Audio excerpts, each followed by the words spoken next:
Hello friends, टीके study classes से मैं तेज गण शर्मा सभी का स्वागत करता हूं। देखिए फ्रेंड्स, राजस्थान की ज्योग्राफी में हम मिनरल्स रिसोर्सेज के बारे में स्टडी कर रहे हैं। आज का हमारा जो टॉपिक है जो मिनरल्स है यानी कि पाइराइट के बारे में अध्ययन करेंगे। देखिए पाइराइट के बारे में अध्ययन करते हैं। देखिए पाइराइट यानी कि पाइराइट शब्द जो ग्रीक शब्द के पाइराइट या फायर शब्द से बना है, यानी कि जो पाइराइट शब्द है जो ग्रीक भाषा है, ग्रीक भाषा के पाइराइट या फायर शब्द से बना है, जिसका जो अर्थ होता है यानी इसकी मीनिंग होती है अग्नि या अग्नि के जैसा रूप वाला। इसका अर्थ क्या होता है? अग्नि या अग्नि के जैसा रूप वाला। देखिए फ्रेंड्स, के बारे में देखें, एक अलग नाम दे रखा है, यानी कि इसको मूर्खों का सोना कहते हैं, क्योंकि ये गोल्ड जैसा दिखाई देता है, इसीलिए इसको मूर्खों का सोना कहते हैं। क्योंकि अधिकांश लोग इसको गोल्ड समझ के इसको खरीद लेते हैं, लेकिन ये सोना नहीं है, ये एक पाइराइट एक जो अधात्विक खनिज है। ठीक है। अगर पाइराइट की जो प्रकृति, इसकी नेचर की बात अगर करें तो ये अधात्विक खनिज है।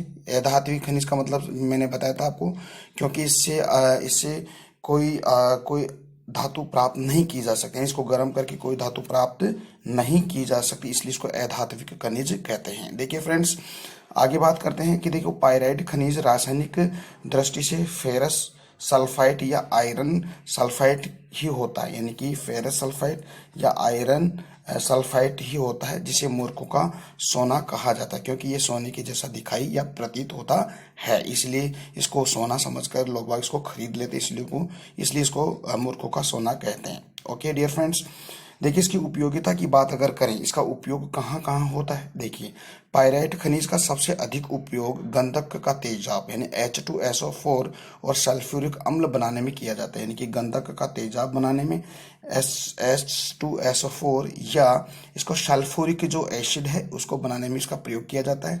इसके अलावा इसको कागज उद्योग में, सल्फर बनाने में, उर्वरक के निर्माण में और H2SO4 यानी कि सल्फ्यूरिक अम्ल बनाने में इसका प्रयोग किया जाता है। किसका?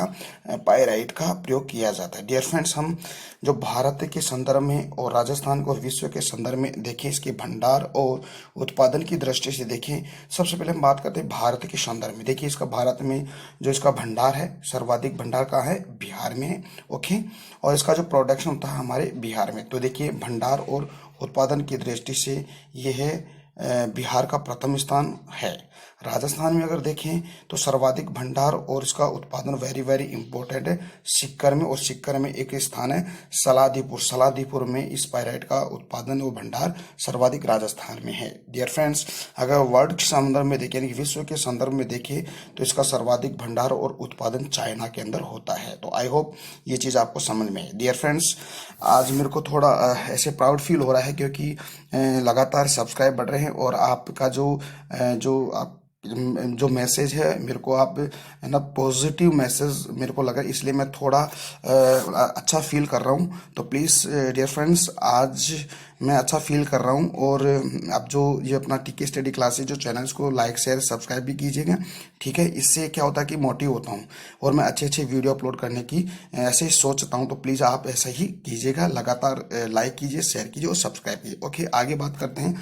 अगला मिनरल्स की बात करें तो देखिए डियर फ्रेंड्स, अगला जो मिनरल है फ्लोराइड, या इसको फॉल्सफार भी कहते हैं, यानी कि फॉल्सफार भी कहते हैं इसको। देखिए फ्लोराइड शब्द ग्रीक भाषा के फेरुल FIURE से बना है, जिसका अर्थ क्या होता है वो हम आगे देखते हैं। अब अगर इसकी नेचर की बात करें, इसकी प्रकृति की बात करें, तो ये अधात्विक खनिज होता है। कैसा होता है ये? अधात्विक खनिज, यानी इसकी गुण की बात करें, प्रतिदीप्ति गुण के अंदर इसका प्रयोग किया जाता है। जैसे प्रकाश को अवशोषित करने के पश्चात उसका लगातार इसका क्या होता है? उत्सर्जन करता रहता है, तो ये प्रतिदीप्ति में प्रयोग होता है।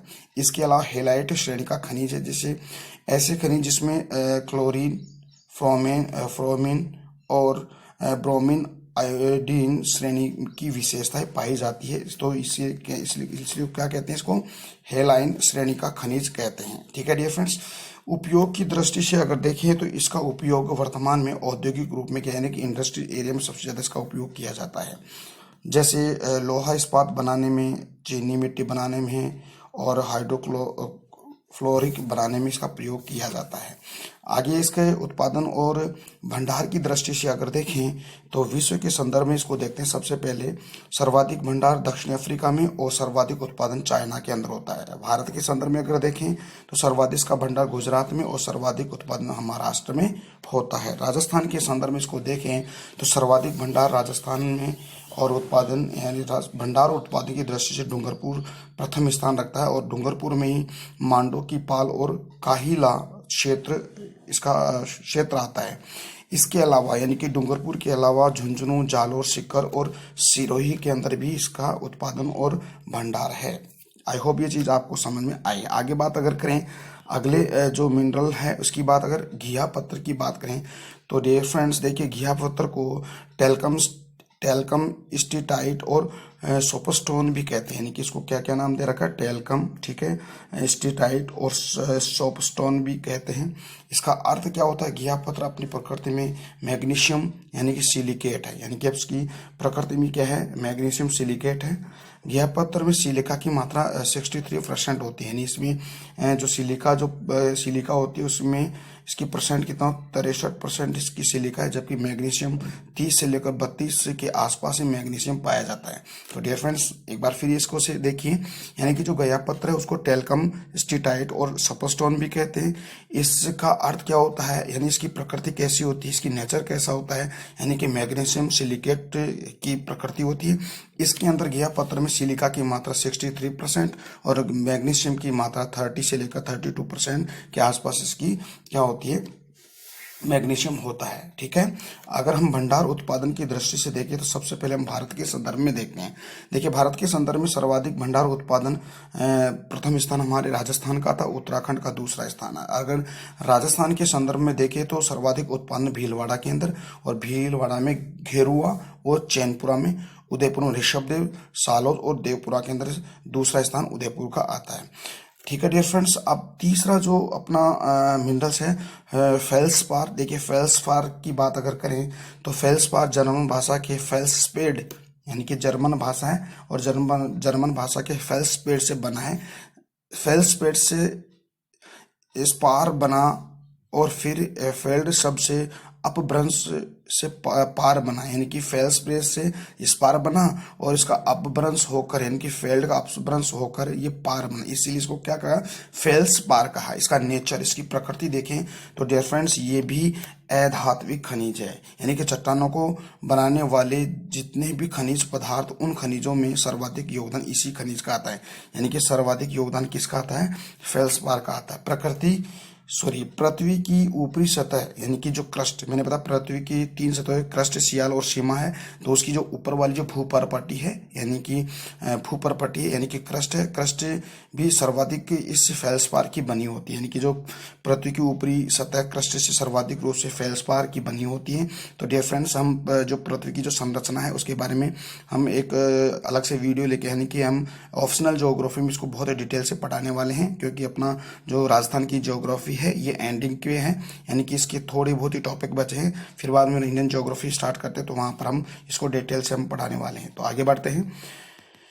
देखिए फ्रेंड्स, अर्थात सर्वाधिक रूप से पृथ्वी की ऊपरी सतह में फेल्सपार पाया जाता है। मैंने कहा कि जो मैंने बताया था, यानी कि बताया तो नहीं है लेकिन आपको बता दें, यानी कि ये 3, यानी कि इसको भूपरपट्टी, सियाल और सीमा कहते हैं। यानी कि कहने का मतलब एक क्रस्ट, मेंटल और कोर, इसको ऐसे भी कहते हैं। तो ऊपर वाली जो ये परपट्टी है यानी कि भूपरपट्टी, इसमें फेल्सपार की सर्वाधिक मात्रा पाई जाती है। ठीक है, तो अर्थात रूप यानी कि सर्वाधिक रूप में पृथ्वी की ऊपरी सतह में फेल्सपार पाया जाता है। फेल्सपार का उत्पादन देखते हैं।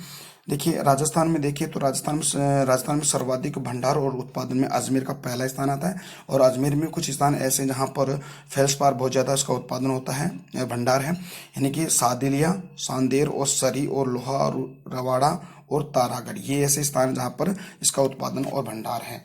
अगर पाली की अगर बात करें तो पाली के ने चानौदिया के अंदर इसमें पाली भी निकाला जाता है और भीलवाड़ा का इसका तीसरा स्थान आता है। इसका उपयोग की दृष्टि से देखें तो इसका उपयोग कहाँ कहाँ होता है फेल्सपार का।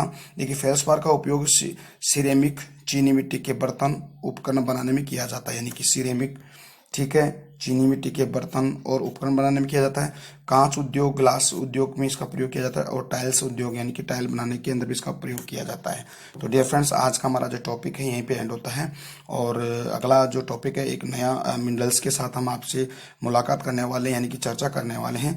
तो डियर फ्रेंड्स, अगर आप ऐसे ही मेरे साथ वीडियो देखना चाहते हो तो प्लीज़ अपना टीके स्टडी क्लासेस जो चैनल है उसको लगातार अपने फ्रेंड्स सर्कल में इसकी लिंक को शेयर कीजिए, सब्सक्राइब कीजिए, और सब्सक्राइब करने के पश्चात जो बेल आइकन है तो उसको प्रेस कीजिए, ताकि मैं यहाँ से जो भी नया वीडियो अपलोड करता हूँ आपके पास तुरंत इसकी नोटिफिकेशन आ जाए। इसीलिए इसको आप प्रेस भी कीजिएगा। तो तब तक के लिए मैं आपसे इजाज़त चाहता हूँ।